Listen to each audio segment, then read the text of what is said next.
You are watching Grace Television.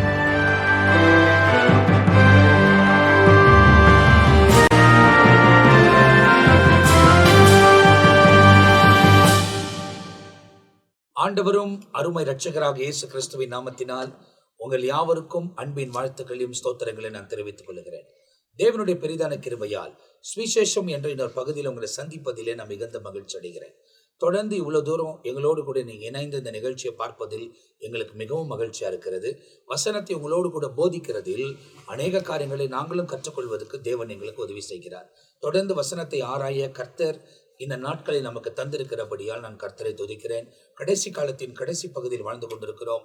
இயேசு சொன்ன வார்த்தைகள், நீங்கள் போய் அவர்களுக்கு போதித்து நான் உங்களுக்கு சொன்ன யாவையும் அவர்கள் கை கொள்ளும்படி அவர்களுக்கு உபதேசம் பண்ணுங்கள் என்பதை இயேசு சீஷர்களுக்கு சொல்லி போனதை வேதத்தில் எழுதப்பட்டிருக்கிறது. இயேசு கிறிஸ்து என்ன போதித்தார் என்பதை தான் இந்த சுவிசேஷத்துல மத்தேயு, மார்க், லூக், யோவான் இந்த 4 பரிசுத்தவான்கள், அந்த நாட்களில் தேவனோடு இணைந்து வாழ்ந்தவர்கள், அந்த காலத்தில் வாழ்ந்த மார்க்கும் லூக்கும் கூட அவர்கள் எழுதுகிற காரியத்தை நாம் தொடர்ந்து தியானம் பண்ணி கொண்டு வருகிறோம். அதில் பிரத்யேகமாய் மத்தேயு எழுதின சுவிசேஷத்தை தான் இந்த நாட்களில் முதலாவது நாம் தியானித்து வருகிறோம். போன எபிசோட்ல நீங்க பார்க்கும்போது மத்தேயு எழுதின சுவிசேஷம் 7ஆம் அதிகாரத்தில் 12ஆம் வசனம் வரை அநேக காரியங்கள் உங்களுக்கு போதிக்கப்பட்டிருக்கிறது. இந்த நாளிலே அதன் தொடர்ச்சியாய் 13, 14ஆம் வசனத்தோடு கூட நம்ம மத்தியில ரெவரண்ட் மெல்கிசேதக் அவர்கள் முதலாவது பகிர்ந்து கொள்ள போகிறார்கள். அந்த வசனங்களை குறித்த விளக்கங்கள் என்ன சொல்ல போகிறார்கள் என்பதை நாம் உன்னிட்டு கவனிப்போமா? பிரியமானவர்களே, மத்தேயுவின் புஸ்தகம் 7ஆம் அதிகாரம் 13, 14ஆம் வசனத்தை இப்பொழுது நாம் வாசிக்க கேட்போம். இடுக்கமான வாசல் வழியாய் உட்பிரவேசியுங்கள், கேட்டுக்கு போகிற வாசல் விரிவும் வழி விசாலமாய் இருக்கிறது, அதன் வழியாய் பிரவேசிக்கிறவர்கள் அநேகர். ஜீவனுக்கு போகிற வாசல் இடுக்கமும் வழி நெருக்கமுமாய் இருக்கிறது, அதை கண்டுபிடிக்கிறவர்கள் சிலர். ஆண்டவராகிய இயேசு கிறிஸ்து மலையின் பிரசங்கத்திலே தமது சீஷர்களையும் தம்மோடு கூட வந்த ஜனங்களுக்கும் ஆண்டவர் ஒவ்வொரு பகுதியாக ஆண்டவர் உபதேசித்து சொல்லுகிறார். அவர் பிரசங்கிக்கிறதான நாட்களிலே ஆண்டவர் விதமா சொன்னார், இடுக்கமான வாசலும் விசாலமான வாசலை குறித்து இங்க பேசுகிறார். இங்கே வாசல் 2 மட்டுமே இங்கே சொல்லப்படுகிறது. ஒன்னு இடுக்கமான வாசல், இன்னொன்னு விசாலமான வாசல். இடுக்கமான வாசல் வழியாய் உட்பிரவேசியுங்கள், கேட்டுக்கு போகிற வாசல் விரிவும் வழி விசாலமா இருக்கிறது, அதன் வழியாய் பிரவேசிக்கிறவர்கள் அநேகர். இடுக்கமான வாசல் வழியாய் உட்பிரவேசிக்கிறவர்கள் நித்திய ஜீவனுக்குள்ளே அவர்கள் போகிறார்கள். விசாலமான வாசல், அதுல போகிறவர்கள் மனம் போன ஜீவியத்திலே ஜீவிக்கிறவர்கள், பயமில்லாமல் ஜீவிக்கிறவர்கள். இந்த உலகத்திலே நாம் வாழும் பொழுது கூட எப்படி அப்படின்னா, ஒவ்வொரு தேசத்திற்கும் ஒவ்வொரு சட்டம் இருக்கிறது. அந்த சட்டத்தின்படி நாம் நடந்தால் நாம் குற்றவாளிகள் அல்ல. சட்டத்தை மீறி நாம் நடப்போம் என்றால் நாம் குற்றவாளிகள் என்று தேச சட்டம் நம்மை குற்றம் சாட்டப்படுகிறது. உதாரணமா, நம்ம ரோட்ல போகிறோம் இந்திய தேசத்துல அப்படின்னு சொன்னா, நம்ம அதாவது இடது பக்கமாய் தான் நம்ம டிரைவ் பண்ணணும், வலது பக்கம் போகக்கூடாது. நடந்து போகும் பொழுது கூட நாம் எப்படி போக வேண்டும் என்று சொல்லி இங்கே நம்ம பார்க்கும் பொழுது இடது பக்கமாகத்தான் நாம் செல்ல வேண்டும். வலது பக்கமாய் நாம் சென்றோம் என்றால் அது குற்றம், ஆபத்தை விளைவிக்கும். அப்ப இடது பக்கமாகவே ஒருத்தன் போய் யாரோ ஒருத்தர் ஆக்சிடென்ட் பண்ணிட்டாங்கன்னா கூட அந்த குற்றம் அவங்க மேலதான் சாரும். இடது பக்கமாக லெப்ட்லயே போகிறவங்களுக்கு எந்த ஒரு குற்றம் இல்லை. இப்ப நம்ம தேசத்துல பிரகாரம் பார்க்கும்போது அது கரெக்டானது. ஆமா. ஆனா வெளிநாடுகள்ல சில இடத்துல மாற்று அது டிரைவிங் அந்த இதுவே சேஞ்ச் இருக்கும். நம்மளுக்கு கார்ல இதெல்லாம் ரைட் சைடு, அவங்களுக்கு லெஃப்ட் சைடு இருக்கும். அப்ப அவங்க அந்த தேசத்தின் சட்டம் என்ன சொல்றதுன்னா அவங்க ரைட் சைடு தான் டிரைவ் பண்ணுவாங்க. நம்ம இந்திய தேசத்துல இப்படி இருக்குது. இப்ப இந்த சட்டங்கள் ஒவ்வொரு தேசத்திற்கும் ஒவ்வொரு காரியங்களுக்கு இருக்கிறது, இப்படிதான் இருக்கணும் அப்படின்னு சொல்லி பைபிள்ல கூட நமக்கு சட்டம் கொடுக்கப்படுகிறது. அந்த சட்ட திட்டங்களின்படி நாம் நடக்கும் பொழுதுதான் நாம் அந்த இடுக்கமான வாசல் வழியாய் நீ இதை செய்யக்கூடாது, இதை பார்க்க கூடாது, அப்படி இருக்கக்கூடாது, போய் பேசக்கூடாது, திருடக்கூடாது, விபச்சாரம் செய்யக்கூடாது, வேசிதானம் பண்ணக்கூடாது, இதெல்லாம் சட்டம். இது இடுக்கமான ஒரு காரியமாய் நமக்கு காணப்படும். ஆனால் இப்படி நடந்தால்தான் நித்திய ராஜ்யத்திற்கு போவதற்கு நாம் தகுதி பெற முடியும். மனம் போன போக்கிலே விசாலமாய் குடித்து கொண்டு வெறித்து கொண்டு விபச்சாரம், வேசித்தனம், திருடு, களவு இதெல்லாம் செய்து நியாயப்பிரமாணத்தை மீறி பயமில்லாமல் வாழ்கிறவர்கள் பாதாளத்துக்குரியவர்களாய் மாறுகிறார்கள். இப்ப ஆண்டவர் இந்த 2 வசனத்துல ஒன்னு ஜீவனுக்கு போகிற வாசல், இன்னொன்று நரகத்துக்கு போகிற வாசல் என்று சொல்லி ஆண்டவர் இங்க சொல்லுகிறார். அப்போ இங்க நம்ம பார்க்கும் பொழுது எல்லா மதத்திலேயும் ஒவ்வொரு காரியம் சொல்லப்படுகிறது. என்னன்னா, நீ பரமாத்மா அடையணும் அப்படின்னா நீ நல்லா இருக்கணும் அப்படின்னு சொல்லி ஒவ்வொரு மதத்திலேயும் சொல்லப்படுகிறது. ஆனா நம்முடைய பைபிள் தான் உலக ஆரம்பத்திலிருந்து முடிவு பரியந்தம், உலக சிருஷ்டிப்பிலிருந்து அழிவு பரியந்தம் எல்லாவற்றையும் தெளிவாக நம்முடைய பரிசுத்த வேதாகமத்தில் எழுதி வைக்கப்பட்டிருக்கிறது.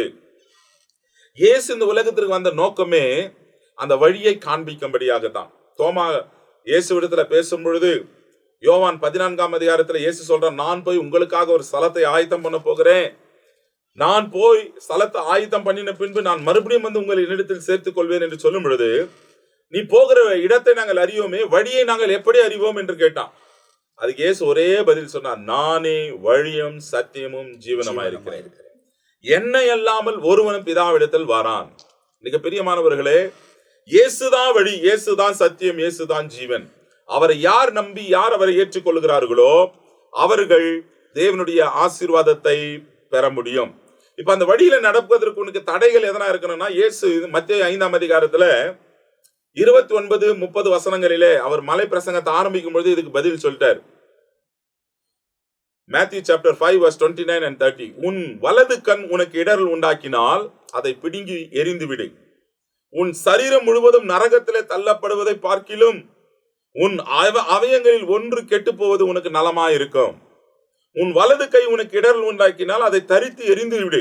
உன் சரீரம் முழுவதும் நரகத்திலே தள்ளப்படுவதை பார்க்கிலும் உன் அவயங்களில் ஒன்று கெட்டு போவது உனக்கு நலமாயிருக்கும். இப்ப ஆண்டவர் இங்க சொல்ற ஒரு கான்செப்ட் என்னன்னா, நீ அந்த இடுக்கமான வாசல் வழியா ஜீவனுக்குள்ள பிரவேசிப்பதற்கு உனக்கு எது தடையா இருக்குதோ அதை வெட்டி போட்டுரு.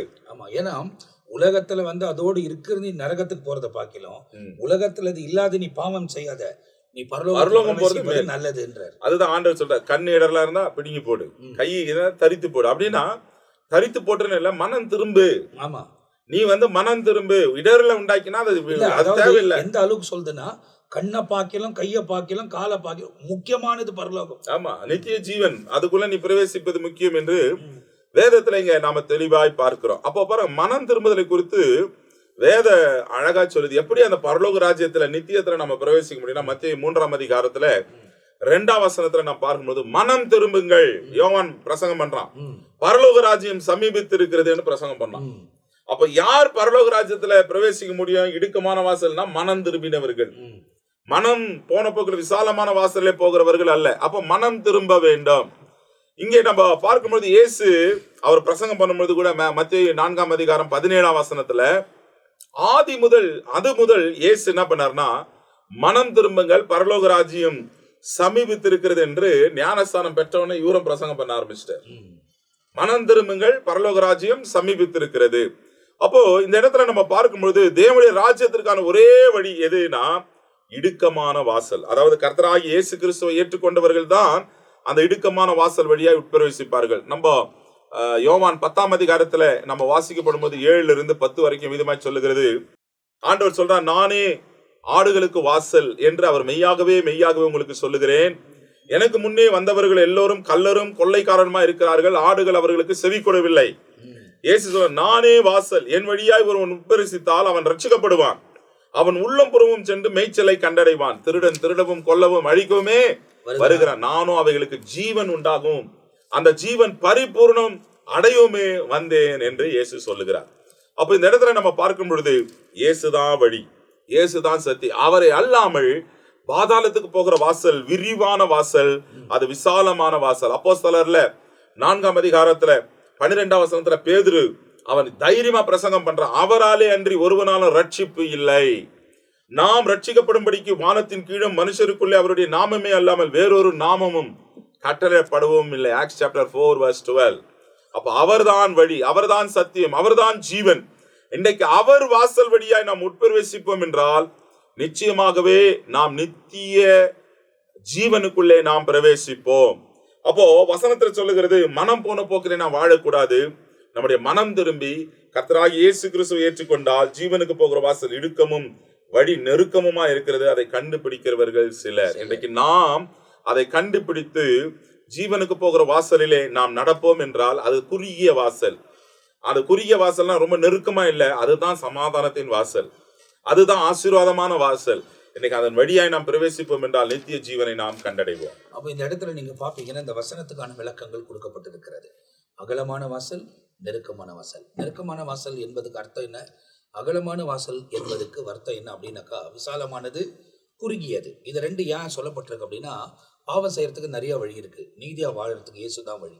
அப்போ அதனால அந்த குறுகிய வாசலில் நம்ம முன்னேறி கடந்து போகும்போது தான் அந்த ஜீவனை கண்டறிய முடியும் என்பதை இயேசு துல்லியமாய் போதித்திருக்கிறது, வேதாகமத்தில் சொல்லப்பட்டிருக்கிறது. இந்த வசனங்களுக்காக விளக்கங்களை நாம் பார்த்து கொண்டு வருகிறோம்.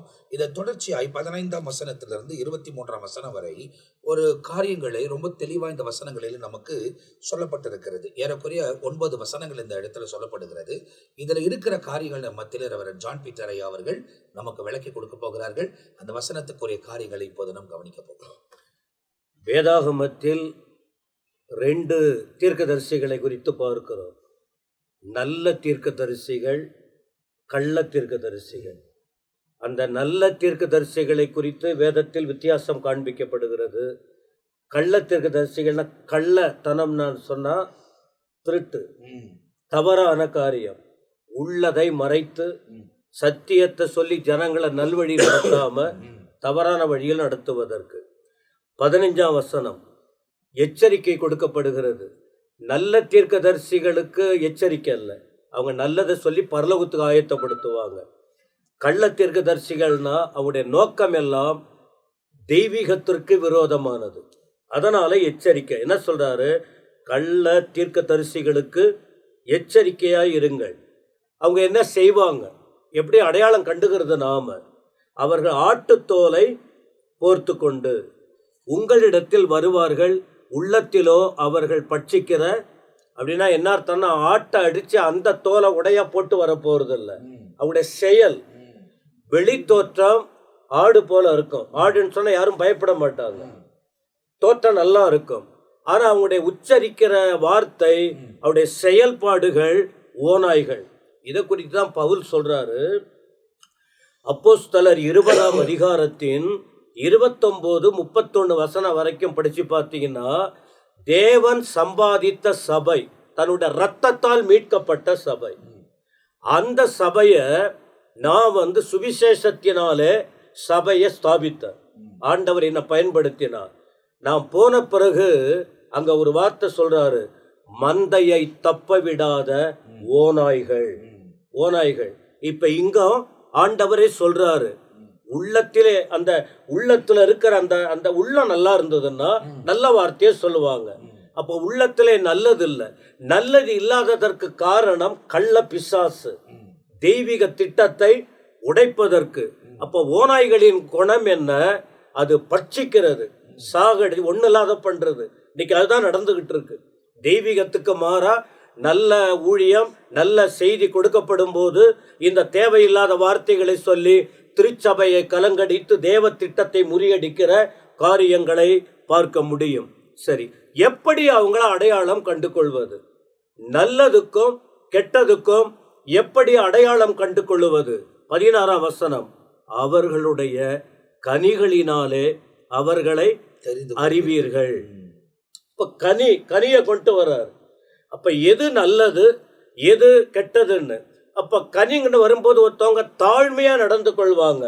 அந்த தாழ்மையான வார்த்தையின்படியே வாழ்க்கையும் இருக்கும்.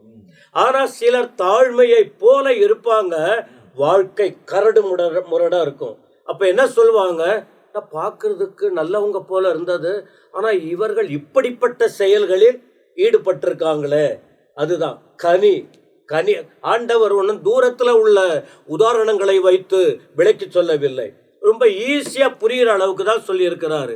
அப்ப கனிகள்னு சொல்லும் போது அங்க இன்னொரு காரியத்தை சொல்றாரு, முட்செடி திராட்சை பழங்களையும் முட்பூண்டுகளில் அத்தி பழங்களையும் பறிக்கிறாங்களா? திராட்சை பழம் நல்லதுதான் கிடைக்கும். முட்பூண்டுகளில அத்தி பழம் வருவது பூண்டுல போய் இல்லை, அது அத்தி மரத்துல தான் அத்தி மரத்தை பழத்தை பறிப்பாங்க. அப்ப என்ன அந்த வித்தியாசம் எப்படி அதை விளக்கி சொல்றாருன்னா, நல்ல மரம் நல்ல கனிகளை கொடுக்கும், கெட்ட மரமோ கெட்ட கனிகளை கொடுக்கும். இதுக்கு வேறு விளக்கம் அவசியம் இல்லை. ஒரு கள்ளதான் இதனுடைய விஷயம் என்ன, நல்ல தீர்க்கதரிசிக்கு முன்பாக கள்ள தீர்க்கதரிசியின் செயல்பாடு. அப்ப நீங்க எப்படி புரிஞ்சுக்கணும் அப்படின்னு சொன்னால், நல்ல மரம் எது கெட்ட மரம் எது அப்படின்னு மரத்தை காண்பிக்கிறார். நல்ல மரம் என்ன செய்யுமா, கெட்ட கனிகளை கொடுக்க மாட்டாது. கெட்ட மரம் நல்ல கனிகளை கொடுக்க மாட்டாது. ஆண்டவரோடு இருந்து ஆண்டவர் வார்த்தையை உள்வாங்கி தேவனுடைய காரியத்தை சொல்றவங்க கிட்ட நல்லது மட்டும்தான் இருக்கும். சாத்தானோடு தொடர்பு கொண்டு உலகத்தின் காரியத்திலே ஆசைப்பட்டு தங்களுக்காக காரியங்களை சேர்த்து கொண்டு தெய்வீகத்திற்கு மாறா தனக்கு புகழ்ச்சி வரும்படி செயல்படுறவங்க அவங்க நல்லது போல காணப்படலாம், ஆனால் கெட்ட காரியம்தான் இருக்கும் என்பதாக அந்த 18ஆம் வசனத்துல சொல்றாரு. நல்ல மரம் நல்ல கனி கொடாத மரம். சரி, இந்த கள்ள உபதேசிகளின் முடிவு தெளிவான சத்தியத்தை சொல்லாம ஜனங்களை நல்வழி நடத்தாம இதே போல அவங்க ஏமாத்திக்கிட்டு இருந்தா அவங்க முடிவு என்ன? 19ஆம் வசனம் சொல்லுது, அக்கினியில் போடுவாங்க. ஆதலால் அவர்கள் கனிகளினாலே அவர்களை அறிவீர்கள். இது நம்ம கண் கூட இந்த நாட்களில் பார்த்து கொண்டு இருக்கிறோம். ஆனா தெரிஞ்சு கூட இன்னைக்கு ஜனங்கள் அது தீமன்னு தெரியுது, அதை தான் பின்பற்றுறாங்க, அது பின்னாலதான் ஓடுறாங்க. நல்லதுன்னு தெரியுது சொன்னா இவங்கள தப்பா நினைக்கிறாங்க, தேவன் நடத்தினால் கூட தவறாய் புரிந்து கொள்றாங்க. அதாவது இந்த சம்பவத்தை நீங்க பாப்போம்னா நம்ம யோசுவாவை சொல்லலாம். 10 பேர் தவறானது தான் சொன்னாங்க. அவங்க சொல்றதெல்லாம் கரெக்டா இருந்தா கூட ஏற்கனவே இவங்க மேற்கொண்டதெல்லாம் ஈஸியா ரொம்ப மேற்கொள்ளலாம் கர்த்தர் தானே செஞ்சிருக்கிறாரு. ஆனா அவங்க ஒத்துக்கல. அதனால 40 வருஷம் அலைய வேண்டிய சூழ்நிலை ஏற்பட்டது. 40 வருஷம் அலைஞ்சது மட்டும் இல்ல, என்னாகமம் 13ஆம் அதிகாரம் 14ஆம் அதிகாரத்தை நீங்க சொல்றீங்க. அப்ப அதுல அந்த 10 பேர் என்ன செஞ்சாங்க, ஜனங்களை கலங்கடிச்சாங்க. அங்க 2 பேர் இருந்தாங்க. யாரு? யோசுவா, காலேப். அவங்க 2 பேரும் நல்லதை சொன்னாங்க. சரி, கெட்டதை சொன்னவங்களுடைய முடிவு, இப்ப கெட்டதின் முடிவு அக்கினி. அந்த கெட்ட வழியில எழும்பின 10 பேருடைய நிலைமை என்ன? கானானுக்கு போக முடியல. ஆனா இந்த 2 பேரும் நல்லதை சொன்னாங்க. இவர்கள் அந்த மற்ற சந்ததி கானானுக்கு போனாங்க. பரலோகத்துக்கு போகணும்னா நல்லதுக்கும் கெட்டதுக்கும் வித்தியாசத்தை ஆண்டவர் காண்பிக்கிறார். நல்லது எது கெட்டது எதுன்னு புரிந்து கொள்ளக்கூடிய அளவுக்கு ஞானத்தை தேவன் தருகிறார். கெட்டதை விட்டுட்டு நல்லதை பின்பற்ற வேண்டும். அப்ப இன்னும் கொஞ்சம் கூடுதலா 21 சொல்றார், பரலோகத்தில் இருக்கிற என் பிதாவின் சித்தத்தின்படி செய்கிறவனே பரலோக ராஜ்யத்தில் பிரவேசிப்பான இல்லாமல் என்னை நோக்கி கர்த்தாவே கர்த்தான்னு கூப்பிடுவ, ஆனா பிரவேசிப்பதில்லை. ஏன்னு சொன்ன அவன் என்ன சொல்லுவாங்களாம், நாங்க தீர்க்க தரிசனம் சொன்னோம், நாங்க பேய ஓட்டினோம், அற்புதம் அதிசயம், என்ன பண்ணாலும் சரி, நீ கெட்ட வழியில கள்ள உபதேசமா சத்தியத்தை மறைத்து இந்த உலகத்தின் மேன்மைக்காக அலைந்தால் முடிவு நல்லது இல்லை. பரலோக பிதாவின் சித்தத்தை செய்து அவருடைய வார்த்தையை பின்பற்றும். அதுக்குதான் ஒரு வார்த்தை சொல்றாரு, நான் உங்களை ஒரு நாளா அறிய. ஆண்டவர் அப்படி சொல்லிடுவார். இதுக்கு நிறைய வசனங்கள் இருக்கு, எனக்கு அது வேற நேரம் போயிடும், அதனால்தான் இந்த வார்த்தைகளை மட்டும் சொல்றோம். அப்போ ஆண்டவர் என்ன சொல்றாரு, நல்லதுக்கும் கெட்டதுக்கும் வித்தியாசத்தை தெரிஞ்சுங்க. ஏன்னா நம்முடைய தேவன் நல்லவர், சாத்தான் கெட்டவர். அவன் கெட்ட வழியில தான் நடத்துவான். நல்லதை புரிஞ்சுக்கிட்டு ஆண்டவர் வழியை பின்பற்றி நாம அவருக்கு மகிமையா செய்யறோமா என்பதை நிதானித்து பார்த்து செயல்பட ஆண்டவர் நமக்கு தெளிவை கொடுக்கிறார். அப்படி பின்பற்றி வாழ தேவன் நமக்கு உதவி செய்வாராக. நல்ல தீர்க்கதரிசிகள், கெட்ட தீர்க்கதரிசிகள், அதாவது கள்ள தீர்க்கதரிசிகள், கெட்ட தீர்க்கதரிசிகளோட கள்ள தீர்க்கதரிசிகள். அப்போ தேவனுடைய வழிகளில் நடத்தக்கூடியவர்களும் உலகத்தில் இருக்கிறார்கள், தேவனுடைய வழியை விட்டு விலகி நடத்தக்கூடியவர்களும் இருக்கிறார்கள். நீங்க யாரோடு கூட நிற்கிறீங்க அப்படின்றத நீங்க தெரிந்து கொள்ளணும்னா, நல்ல கனிகள் உள்ளவர்களோடு கூட நீங்கள் பின்பற்றினால் அவர்கள் தேவனுடைய வழியில் உங்களை நடத்துவார்கள். கள்ள போதகர்களுக்கு பின்பதாய், கள்ள தீர்க்கதரிசிகளுக்கு பின்பதாய் நீங்கள் நடந்து போவீர்களானால் அவர்களும் அடிவார்கள், நீங்களும் அடிந்து போவீர்கள். காரணம் வேதம் சொல்லுகிறது, அவர்கள் கடைசி நாட்களில் வந்து அவர்கள் செய்தது காரண நிமித்தமாய் அக்கிரம செய்தக்காரர்களே, என்னை விட்டு அகன்று போங்கள், நீங்கள் யார் என்று நான் அறியேன் என்பதை தேவன் அவங்களுக்கு சொல்லுகிறதை இந்த வேத பகுதி நமக்கு சொல்லி முடிக்கிறது. எனவே ரொம்ப எச்சரிக்கையாக அந்த உலகத்தில் வாழ்ந்து தேவனுக்கு ஏற்ற செயல்முறையில் நம்முடைய வாழ்க்கை அர்ப்பணித்துக் கொள்ளும் போதுதான் கடைசி மணி நேரத்தில் வாழ்ந்து கொண்டிருக்கிற நாம் அவரோடு கூட பிரவேசிக்க முடியும் என்பதை தெளிவாய் அறிந்து கொள்ள வேண்டும். அதுதான் இந்த வேத பகுதியின் விளக்கங்கள். இப்போ தொடர்ச்சியா நம்ம மத்தியில 24 வசனத்திலிருந்து 28 வசனம் வரை கண்மலையின் மேல் கட்டப்பட்ட வீடை குறித்தும் மணலின் மேல கட்டப்பட்ட வீடை குறித்தும் இயேசு பேசுகிறது இந்த இடத்துல சொல்லப்பட்டிருக்கிறது. இதை குறித்து நம்ம மத்தியில ரெவரண்ட் ஜெயக்குமார் அவர்கள் நம்மோடு கூட பகிர்ந்து கொள்ள போகிறார்கள். கர்த்தருடைய நாமம் மகிமைப்படுவதாக. உங்கள் யாவருக்கும் ஆண்டவராகிய இயேசு கிறிஸ்துவின் இனியதான நாமத்தினாலே எங்களுடைய ஸ்தோத்திரத்தை நாங்கள் ஏறெடுக்கிறோம். ஆண்டவராகிய இயேசு கிறிஸ்து மலை பிரசங்கத்தின் வழியாக அநேக காரியங்களை குறித்து நமக்கு போதித்து கொண்டு வருகிறார். மத்தேயின் புத்தகம் 5ஆம் அதிகாரத்துல திரளான ஜனங்கள் அவரிடத்தில் அவருடைய வார்த்தைகளை கேட்க அவரிடத்தில் நெருங்கி வந்த பொழுது அவர்களுக்கு அவர் உபதேசித்து சொன்ன வார்த்தைகள் என்னவென்றால் என்று சொல்லி 5ஆம் அதிகாரத்துல நாம் பார்க்கிறோம். அப்ப அந்த 5ஆம் அதிகாரத்திலிருந்து 7ஆம் அதிகாரம் வரைக்கும் அநேக காரியங்களை குறித்து ஆண்டவராகிய இயேசு அவரை பின்பற்றி நடக்கிற நமக்கு போதித்திருக்கிறார். போதித்த தேவன் கடைசியில 7ஆம் அதிகாரத்தில 24 28 வரை நமக்கு ஒரு எச்சரிப்பான ஒரு காரியத்தை சொல்லுகிறார். போதித்தவர் உபதேசித்தவர் அப்படியே விட்டு விடாதபடிக்கு அவர் போதித்த காரியத்தையும் அவர் உபதேசித்த காரியத்தையும் கை கொள்ள வேண்டும் என்பதை குறித்து. ஏன்னா இவ்வளவு மணி நேரங்கள் ஏறக்குறைய 3 நாட்களுக்கு மேலாக இரவும் பகலும் கர்த்தர் அவர்களுக்கு போதித்திருக்கிறார். அவர்களுக்கு போதித்த அந்த வார்த்தைகளை கேட்டவர்கள் அதை விட்டுவிடக் கூடாது. அந்த உபதேசத்தை கேட்டவர்கள் மறந்துவிடக் கூடாது. அந்த உபதேசத்தை கேட்டவர்கள் அந்த உபதேசம் நன்றாக இருந்து சொல்லி மறுதலித்து விடக்கூடாது. அதை கை கொள்ள வேண்டும் என்பதற்காக ஒரு உதாரணத்தோடு அவர் போதித்த வார்த்தைகள் நிலைத்திருக்கும்படியாக இந்த சத்தியத்திலே அவர் எடுத்து உரைக்கிறார். அந்த மலை பிரசங்கத்துடைய முடிவாக இது இருக்கிறது. பார்க்கும் பொழுது இதுல 28, 7, 29 பார்க்கும் பொழுது ஜனங்கள் அவருடைய போதகத்தை குறித்து ஆச்சரியப்பட்டார்கள். அப்படி என்றால் அந்த மலை பிரசங்கத்துடைய போதனைகள் ஒரு முடிவுக்கு வருகிறது. அந்த முடிவிலே ஆண்டவராகிய இயேசு கிறிஸ்து கற்றுக் கொடுத்த எச்சரித்த ஒரு காரியம் என்னன்னாக்கா, ஒரு வீட்டை முன்வைக்கிறார். ஒரு வீட்டை முன்வைப்பது மாத்திரமல்ல, புத்தி உள்ள மனுஷன் யார், புத்தி இல்லாத மனுஷன் யார், கண்மலையின் மேல் வீட்டை கட்டினவன் யார், மணல் மேல் வீட்டை கட்டினவன் யார் என்பதை குறித்து அந்த ஜனங்கள் புரிந்து கொள்ளும்படியாக. ஏன் இதை ஆண்டவர் அந்த காரியத்தை சொல்றார்னா, இஸ்ரவேலுடைய வாழ்க்கை முறை பார்க்கும் பொழுது எப்பொழுதும் அவர்கள் தங்கள் வீட்டை கட்டுகிற பொழுது எங்கே கட்ட வேண்டும் என்று அவர்கள் அறிந்திருப்பார்களா?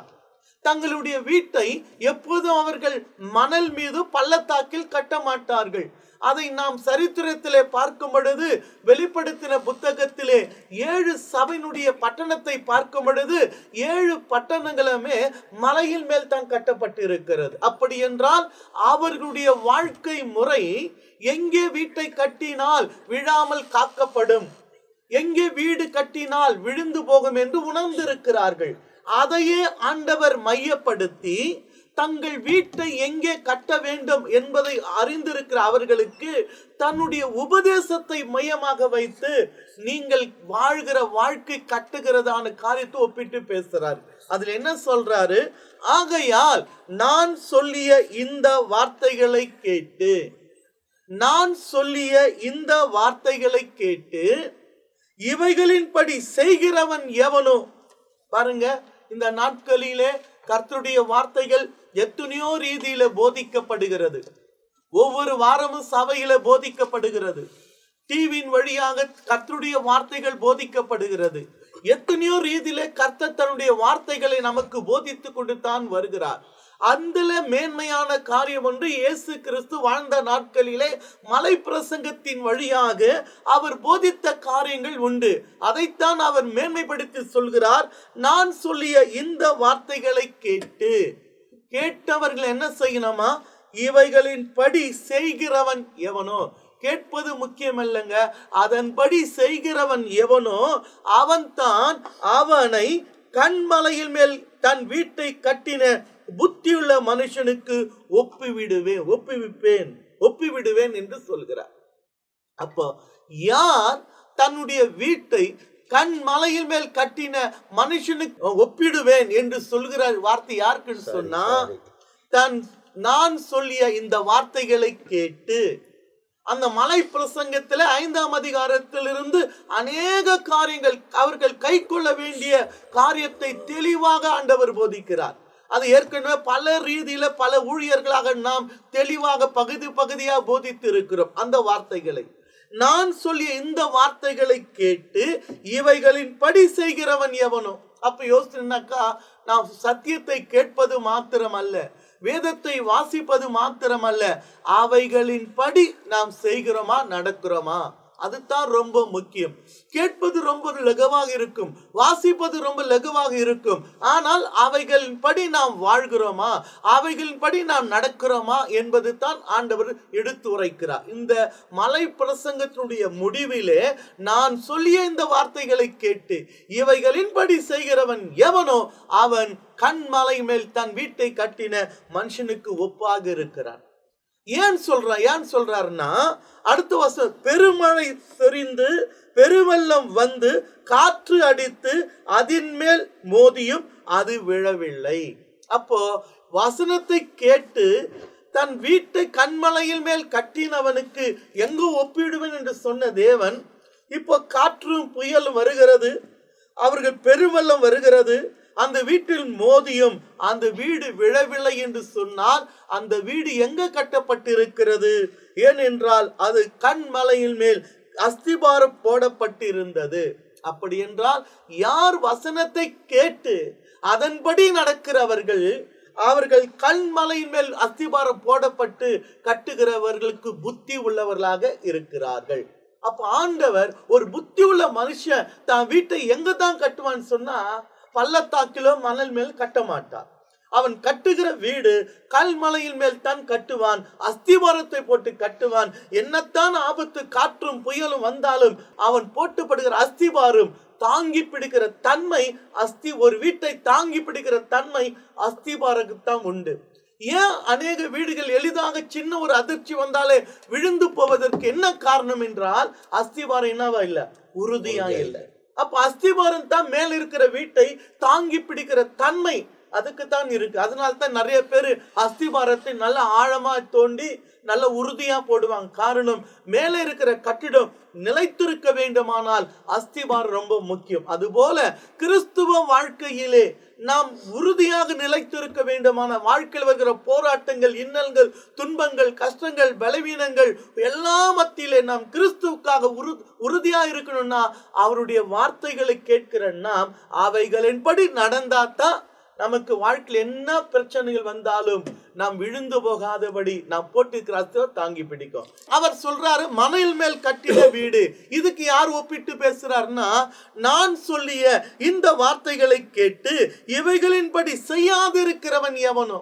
அப்போ வசனத்தை கேட்கிற கூட்டம் அதிகமா இருக்கிறாங்க, ஆனா அதன்படி நடக்கிற கூட்டம் கொஞ்சமா இருக்கிறாங்க. அவங்களுக்கு எச்சரிக்கை சொல்றாரு, நான் சொல்லிய இந்த வார்த்தைகளை கேட்டு இவைகளின்படி செய்யாதிருக்கிறவன் எவனோ அவன் யாருன்னு சொன்னா, அவன் தன் வீட்டை மணல் மேல் கட்டின புத்தி இல்லாத மனுஷனுக்கு ஒப்பிவிடுவேன் என்று சொல்கிறார். அப்போ வார்த்தைகளை கேட்பது ரொம்ப முக்கியம் அல்ல, அதன்படி செய்வதுதான் ரொம்ப முக்கியம். வார்த்தைகளை கேட்டு அதன்படி செய்யாமல் போகிறவன் எவனோ அவன் யாருன்னு சொன்னா, மணல் மேல் கட்டின புத்தி இல்லாத மனுஷனுக்கு ஒப்பாய் இருக்கிறான். ஏன்னு சொன்னா, பெருமழை சொரிந்து பெருவெள்ளம் வந்து காற்று அடித்து அந்த வீட்டின் மேல் மோதின பொழுது அது விழுந்து முழுவதும் அழிந்து போனது என்று சொல்லுகிறார். அப்போ இதுல நாம் கற்றுக்கொள்கிற காரியம் என்ன? மலை பிரசங்கத்தில் முடிவிலே ஆண்டவர் எவ்வளவு காரியத்தை பிரசங்கித்த பிறகு, நான் சொல்லிய அந்த வார்த்தைகளை கேட்டு நீ நடந்தால் நீ புத்தி உள்ள மனுஷனாய் இருக்கிறார். கண் மலையின் மேல் வீடை கட்டின மனுஷனுக்கு ஒப்பாய் இருக்கிறார். நான் சொல்லிய இந்த வார்த்தைகளை கேட்டு இவைகளின்படி நடக்காமல் போனா நீ மணல் மேல் கட்டின புத்தி இல்லாத மனுஷனுக்கு ஒப்பாய் இருக்கு எச்சரிக்கிறதாக. இது எதுன்னு சொன்னா, இந்த நாட்டில் அநேக பிரசங்கத்தை கேட்கிற மக்கள் இருக்கிறார்கள். ஓடி ஓடி கேட்பாங்க. நடக்கிற மக்கள் குறைவாகத்தான் இருப்பார்கள். அவர்கள் யார் என்று சொன்னால், மணல் மேல் கட்டின புத்தி இல்லாத மனுஷனா இருப்பான். நாம் அந்த ரீதியில் இல்லாதபடி கேட்கிறதுக்கு மாத்திரம் அல்ல, அதன்படி நடக்கிறவர்களாக நாம் இருக்க வேண்டும். அப்போது தான் நாம் புத்தி உள்ளவர்களாக இருக்க முடியும். அப்போ இந்த இடத்துல 3 விதமான காரியங்களை நாம் பார்த்திருக்கிறோம் இந்த நிகழ்ச்சியில.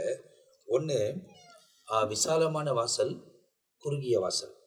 அடுத்தது, தேவனுடைய ஊழியக்காரர்கள் கள்ளத்தீர்க்கதரிசிகள், அவங்களுக்கு உண்டாகிற முடிவுகள். அடுத்தது, கண்மலை மேலே கட்டப்பட்ட வீடு, மணல் மேல் கட்டப்பட்ட வீடு. இவைகளெல்லாம் நமக்கு துல்லியமாக இந்த பகுதிகளிலிருந்து நமக்கு போதிக்கப்பட்டது. இதை தொடர்ச்சியாக இந்த எபிசோடில் நமக்கு அதிகமான நேரம் இல்லாததுனால நம்மத்தில் ரெவரண்ட் பெனி ஏசாயா அவங்களும் இருக்கிறாங்க. அவங்க தொடர்ச்சியாக அடுத்த 8ஆம் அதிகாரத்திலிருந்து ஒரு சில காரியங்களை நம்மோடு கூட வருகிற எபிசோடில் பேச போகிறாங்க. அதனால் தேவனோடு கூட இணைந்து வாழ்வதற்கு நீங்கள் உங்களை அர்ப்பணித்து கொண்டால் நிச்சயமாய் ஆண்டவர் உங்கள் வாழ்க்கையில் மேன்மையான காரியங்களை செய்வார் என்பதை நீங்கள் புரிந்து கொள்ள வேண்டும். தேவனோடு கூட நடப்பதுக்கு உங்களை அர்ப்பணித்துக் கொள்ளுங்கள். இந்த பகுதியில் 3 காரியங்கள் தியானிக்கப்பட்டிருக்கு. அதனால் இந்த 3 காரியத்தை ஒரு 2-3 நிமிஷத்தில் பெனி ஏசாயா அவங்க அதை கன்க்ளூட் பண்ணி நான் முடிக்க வேணுமா விரும்புகிறேன். 3 காரியங்கள் பேசப்பட்டிருக்கு பாஸ்டர் இந்த இடத்துல. அதாவது விசாலமான வாசல், நெருக்கமான வாசல், அதாவது தேவனுடைய ஊழியக்காரர்கள் கள்ளத்தீர்க்கதரிசிகள், அதுக்கப்புறமா அவங்களுக்கு உண்டாகிற முடிவுகள், அதுக்கு பிறகு கண்மலையின் மேல் கட்டப்பட்ட வீடு, மணலின் மேல் கட்டப்பட்ட வீடு. இந்த காரியங்கள் முடிந்திருக்கு. ஒரு சின்ன கன்க்ளூஷன் நமக்கு அவங்க கொடுப்பன ஆசீர்வாதமா இருக்கும். ஆமென். இதுல 3 காரியம் மட்டுமல்ல, இன்னும் நிறைய ரகசியங்கள் இருக்கு. காரணம் என்னன்னு கேட்டா, 7வது அதிகாரத்தை பொறுத்தவரையிலும் 2 காரியங்களை ஆண்டவர் வெளிப்படுத்துகிறதை பார்க்கிறோம். அதுல ஏற்கனவே நாம் பார்த்த மாதிரி இடுக்கமான வாசல், விசாலமான வாசல் 2 பார்த்தோம். அதற்கு அடுத்து நீங்க பார்த்தீங்க அப்படின்னு சொன்னா, நல்ல மரம், கெட்ட மரம். அதற்கு அடுத்து பார்த்தீங்கன்னா, நல்ல கனி, கெட்ட கனி. அதற்கு அடுத்து நீங்க இப்ப பார்ப்பீர்கள் என்று சொன்னால், இப்போது நாம் ஏற்கனவே பார்த்த பிரகாரம் கண்மலையின் மேல் கட்டப்பட்ட வீடு, அதே நேரத்துல மணலின் மேல் கட்டப்பட்ட வீடு. அது மட்டுமல்லாத படிக்கு வேதத்துல பார்த்தால் எல்லாமே 2 தான் இருக்கு. ஆசீர்வாதம், சாபம், உயர்வு, தாழ்வு, இப்படி பல இருக்கு. அது மட்டுமல்லாத படிக்கு தேவனுடைய பிள்ளைகள், பிசாசின் பிள்ளைகள். அப்போ இந்த 7வது அதிகாரத்துல ஐயா அவர்கள் சொன்ன மாதிரி எல்லாவற்றுக்கும் ஒரு முடிவை ஆண்டவர் இங்கே கொண்டு வந்திருக்கிறார். இதனுடைய கடைசி ஒரு காரியம் என்னன்னு கேட்டா, நாம நிலைத்து நிற்கிறவர்களா இருக்கணும். அதுதான் ரொம்ப முக்கியம். ஏன் கேட்டா, நற்கனி கொடுக்கிறவர்களாய் நிலைத்து நிற்க வேண்டும். விசாலமான வழியில போகாம இடுக்கமான பாதையில போகணும். ஒரே ஒரு விஷயத்தை உங்களுக்கு சொல்றேன். ஒரு குறிப்பிட்ட ஒரு இடத்துல ஒரு பிரசங்கம், அதை நான் கேட்டேன். அப்படி கேட்கும்போது ரொம்ப எனக்கு துக்கமா இருந்தது. என்னன்னு கேட்டா, இங்க பாருங்களேன், இடுக்கமான வாசல் வழியாய் உட்பிரவேசிங்கள் என்று சொல்லி அங்க சொல்லப்பட்டிருக்குது அல்லவா. அதே நேரத்துல ஜீவனுக்கு போகும் வாசல் இடுக்கமும் வழி நெருக்கமாய் இருக்கிறது அப்படின்னு சொல்லிட்டு இங்க வசனத்துல வாசிக்கிறேன் இல்லையா. அது மட்டும் இல்லாம ஒரு இடத்துல கேட்டுக்கு போகிற வாசல் அப்படின்னு இருக்கு. கேட்டுக்கு போகிற வாசல். ஆனா என்ன பிரசங்கம் பண்ணிட்டாங்க, கேட்டுக்கு போகிற வாசல்ன்ட்டாங்க. கேட்டுக்கு போகிற வாசலுக்கும் கேட்டுக்கு போகிற பாரு, அங்க நின்னுகிட்ட ஒரு பிரசங்கம் பண்றாரு. அங்க பாருங்க எவ்வளவு பெரிய கேட் இருக்கு, அந்த கேட்டுக்கு போகிற வாசல் விசாலமா இருக்கு அப்படின்னு. அப்போ இன்றைக்கு அநேக நேரத்துல சிலர் எதையும் புரிஞ்சுக்கிறதுல புரிஞ்சு கொள்ளாம கேட்டு கேடு என்ற அந்த 2த்துக்கும் வித்தியாசம் இல்லாம வாழ்கிறார்கள். ஆனா இங்க ஆண்டவர் என்ன செய்யறாரு, 2 காரியத்தை சொல்லி சொல்லி நல்ல கனி, கெட்ட கனி, கேட்டுக்கு போகிற வாசல் விசாலமா இருக்குது, அதே நேரத்துல ஜீவனுக்கு போகிற வாசல் குறுகினதா இருக்கிறது, கற்பாறையின் மேல் நாம கட்டப்படணும், மணலின் மேல் கட்டப்படக்கூடாது. எல்லாத்தையும் நீங்க ஆராய்ந்து பார்த்தால் அவனுடைய முடிவு என்னன்னு கேட்டா, ஸ்ட்ராங்கா இருக்கணும், வைராக்கியமா இருக்கணும், நிலைத்திருக்கணும், ஒரு பிரச்சனை போராட்டம் நம்ம மேல வந்து விழுந்தா நாம் அழிந்து போகக்கூடாது. இதுதான் இந்த 7வது அதிகாரத்தின் ஒரு சுருக்கமான காரியமாக இருக்கு. அப்ப இந்த மத்திய எழுதின சுவிசேஷத்துல 7ஆம் அதிகாரம் என்பது பரிபூர்ணத்தை குறிக்கிறது. அவர் அதாவது ஒவ்வொன்றும் ரொம்ப கால்குலேட்டடா ஒவ்வொரு காரியத்தையும் பண்ணியிருக்கிறாங்க. தொடர்ச்சியா நம்ம அடுத்த எபிசோட்ல 8ஆம் அதிகாரத்திலிருந்து போகிறோம். இந்த நிகழ்ச்சியில நம்ம மத்தியில தேவனால் பயன்படுத்தப்படுகிற தேவனுடைய திருசபைகள் நடத்துகிற தேவனுடைய ஊழியக்காரர்கள் நம்மத்தில் வந்து இந்த வசனங்களை விளக்கி கொடுத்தது நமக்கு மிகவும் ஆசீர்வாதமா இருந்திருக்கும் என்று நான் நினைக்கிறேன். மீதியான காரியங்களை அடுத்த எபிசோட்ல தியானிக்க போகிறோம். தற்போது நாங்கள் உங்ககிட்ட இருந்து விடை பெறுகிறோம். கர்த்தர் உங்களை ஆசீர்வதிப்பாராக. ஆமென்.